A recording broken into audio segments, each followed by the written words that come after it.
hebben gesproken met mevrouw Karen G. Nor. Zij is van CITES, een internationale organisatie die zich bezighoudt met beschermde plant- en diersoorten.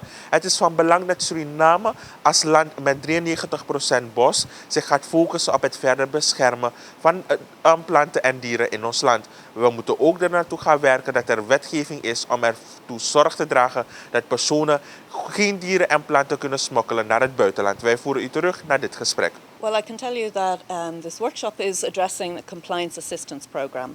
So I'm here from the CITES Secretariat with my colleague to have this stakeholder workshop with everybody that is involved in the implementation of CITES, which is, I should say, the Convention on International Trade in Endangered Species of Wild Fauna and Flora. Much easier to say CITES. So everyone that is involved in the implementation of this, from the ministry officials, the CITES authorities, but also the individuals who trade in the wildlife from Suriname.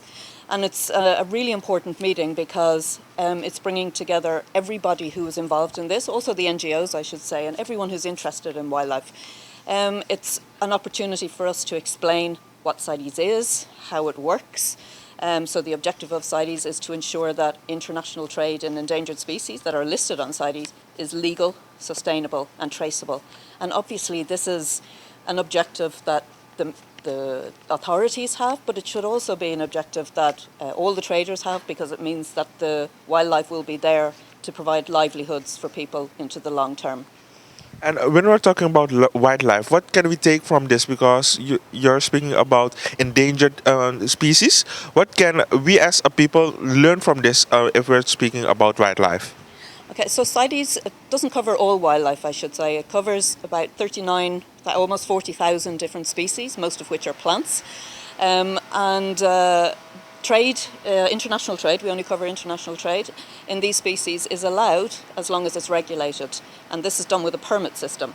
And so what people can learn is, what are the species that are in your country that are potentially endangered? What are the ones that need to be regulated in order to make sure that they are not threatened with extinction in the future? Because obviously we don't want anything to disappear. So the people have ownership of that wildlife. So it's really important that they want to protect it. They will work with the government agencies who are trying to protect it, and they also have legal obligations under this convention to protect it. And what can Suriname learn from this workshop? I'm hoping that what we can learn from this workshop is the importance of collaboration and working together, because everybody is coming at this from a slightly different angle. They have a slightly different objective, but everybody's voice is equally important. So I think it's really important that we have the traders here so we can understand what their needs are, but we can also explain to them what their obligations are. But the traders can talk to the government officials, and the government officials can explain the restrictions that they are also working under. So it's an opportunity for everyone to air their concerns and everyone to listen.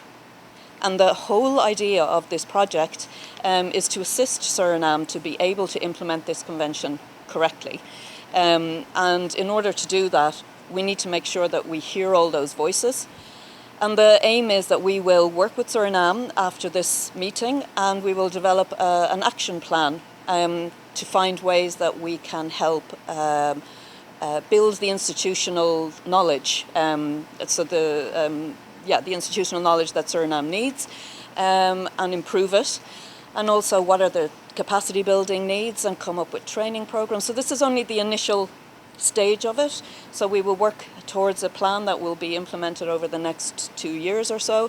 And hopefully, let's say that the situation is not bad here, but there's always room for improvement. So we are here to work with Suriname to help them to have full compliance with CITES.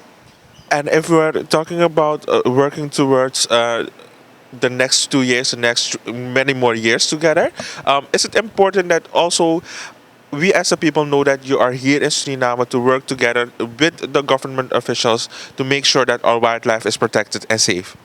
Yes, I think that that's a very important part of this is sort of public awareness of what is going on, the importance that the Suriname takes for its wildlife. Coming through the airport, it was very clear how important the forestry is here, how important wildlife is. This is quite unique for the Society Secretariat to send people, two people for a week, to a country to help in this kind of intensive way. So it's important that everyone realises that Suriname has embraced this programme and that are working very closely with us, to help maintain or ensure that wildlife is sustainably used and is protected long into the future in Suriname. I think that will be beneficial not only to the wildlife itself, but also to the people who live here. Those who make a living out of it, a direct living out of it through trade, but those who indirectly make a living out of it through, ecotourism and things like that. So, and also by protecting the species, you will indirectly protect the habitat. So it's sort of a holistic approach to wildlife management.